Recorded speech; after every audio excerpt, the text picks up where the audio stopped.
Kiungo wa Yanga Africans Mudathir Yahya amekuwa moto tangu ajiunge na timu hiyo dirisha dogo la usajili msimu uliopita akiwa na kikosi cha kwanza, jambo linalowavutia wenzake kumzungumzia na kuona thamani yake inavyozidi kupanda.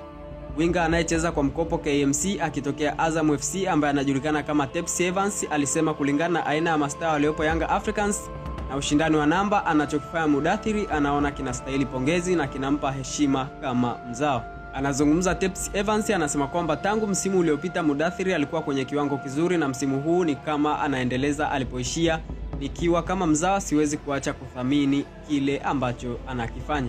Hoja yake iliungwa mkono na kipa timu hiyo Wilbord Maseke aliyesema anaona mara nyingi Mudathir anahusika na mipira mingi muhimu na hatarishi kwa wapinzani, hivyo anaona anafanya kazi kubwa pengine kuliko kufunga.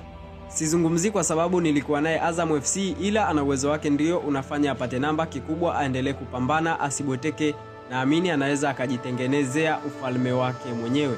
Mchezaji mwingine wa zamani wa timu hiyo na Simba Amir Maftah alisema Mudathir ni mzawa anayejitengenezea heshima yake ndani ya Yanga Africans na anamuona ataendelea kufanya makubwa endapo tu akiendelea kumaintain kiwango chake.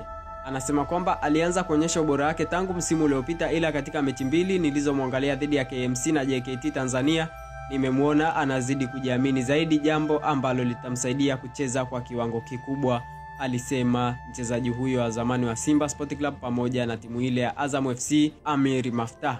Ili uendelee kuwa wa kwanza kupata video zetu, ni kukumbushe kushuka chini ya video hii na kugusa maandishi mekundu ambayo yameweza kuandikwa subscribe pamoja na alama ya kengele ili uweze kuwa moja kati ya wanafamilia ambao habari zote za kispoti na kiburudani zitakuwa zikikufikia popote pale ulipo.